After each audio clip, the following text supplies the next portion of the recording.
Hey guys, welcome back. Today I'm going to be painting up the Herald of Beelzebub from the Trench Crusade Black Grail faction. And I'm going to be trying to speed paint a nice sickly and bruised skin tone, along with some insect-like wings and eyes, and a nice rusted weapon as well. So let's get into it. And I'll firstly prime the model in black primer, and I normally like to use some Green Stuff World matte black surface primer. And then from there I'm going to apply a zenithal highlight, and I'm going to be using some white Liquitex ink through an airbrush, but this can be done with almost any white or light grey paint, and can also be applied via a dry brush if you wish.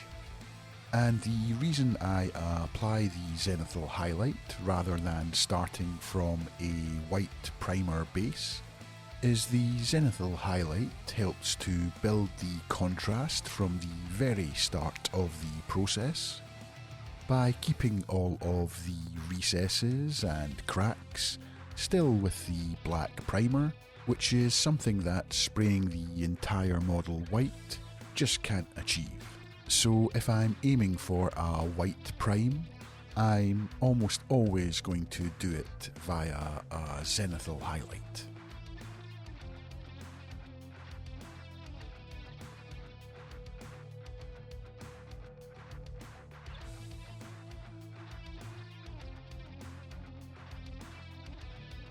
I'm then going to start to try and build up that reddish tone, firstly by using some Citadel Shade Caraborg Crimson, and I'm just going to be applying a fairly liberal all-over wash to all of the flesh areas, and this is going to tint everything in a nice reddish shade and flow into all of the recesses and cracks.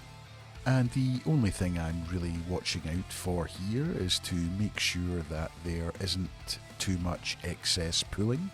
And after applying, I'll just go around the model and wick up all of the pooled areas, which generally will be occurring towards the bottom part of the model.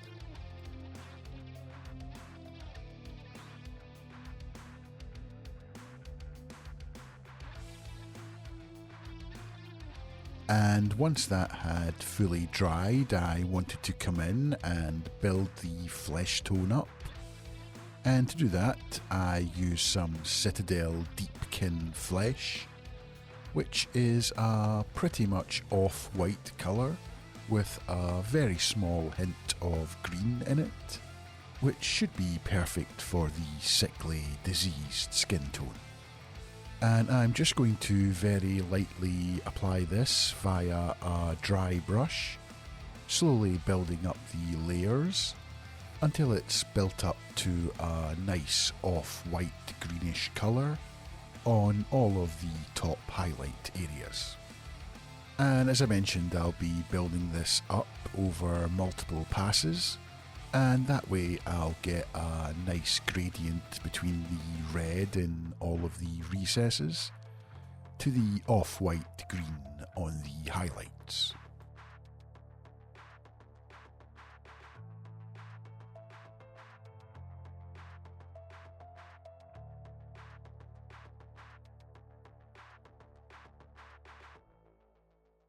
The next part of the process is to go back in and apply a little bit more shade and colour. And for that I'm going to be using some Villainy Inks Carrion Crimson, which is a really nice bright red colour, and I'm going to be again applying this all over the skin and allowing it to tint the model and flow into all of the cracks and recesses. And as this is an enamel wash, I'm going to allow it to sit and dry on the model for around 30 minutes, and then come in with a makeup sponge that's slightly dampened with some white spirits, and use this to wipe away all of the excess enamel wash from all of the raised and highlight areas. And this is a process I do a fair amount with my Trench Crusade models, so it's almost second nature at this point. And this should leave that nice crimson colour in all of the recesses, while bringing back the greenish off-white from the Citadel Deepkin flesh from the previous step. And after leaving the model overnight to dry, I'm then just going to come in with the same Citadel Deepkin flesh and very lightly reapply the dry brush layer again. And again, that'll just help to bring back that sickly flesh colour to all of the highlight areas. And this is very much a back and forth type process where I'm applying shade and then coming back in and reapplying the highlights, and then applying some more shade, and then coming back in and applying the highlights again. And this should help to build up that nice sickly bruised looking skin.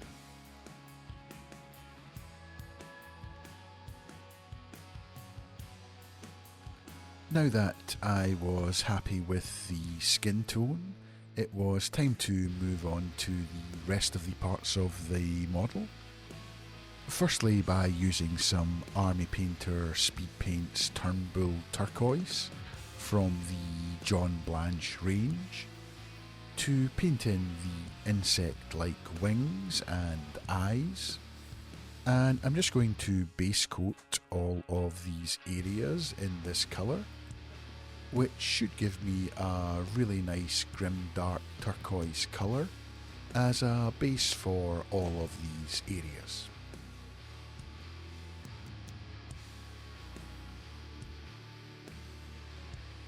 I'm then going to start to build up the highlights using the Army Painter Desaturated Cool Green Triad, and starting with the darkest colour, which was the Evergreen Fog. And I'm just going to lightly dry brush this on to all of these areas. And with this first dry brush coat, I'm going to apply fairly heavily, while still trying to leave a little bit of the previous Turnbull turquoise still visible.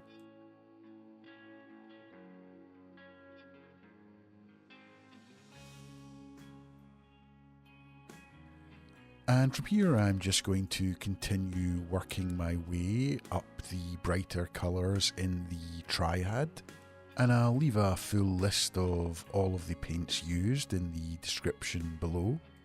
But each time I move up in brightness, I'm using slightly less paint on the tip of the brush and applying the dry brush even lighter as I go on a even smaller surface area, making sure that I leave the previous colours still visible.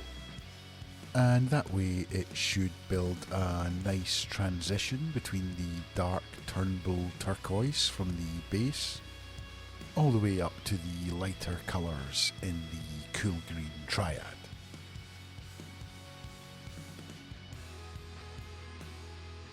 And the last part of the process is to paint in the gun, and just like the artwork, I'm going to be painting this in nice and rusty, and I'm just going to be using my usual combination of the Army Painter Dark Rust and Fresh Rust. Firstly by base coating the area in the Dark Rust,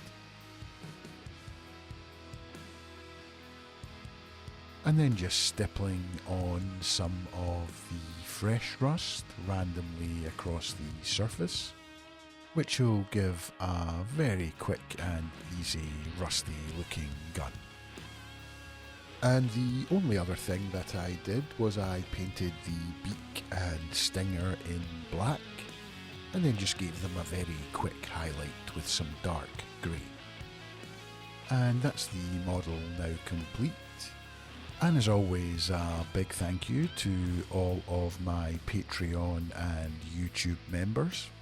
This was another one of the models voted for by you, and this month's voting should be released over the next couple of days, so make sure you keep an eye out for that. But until then, thanks for watching, and I'll see you in the next one.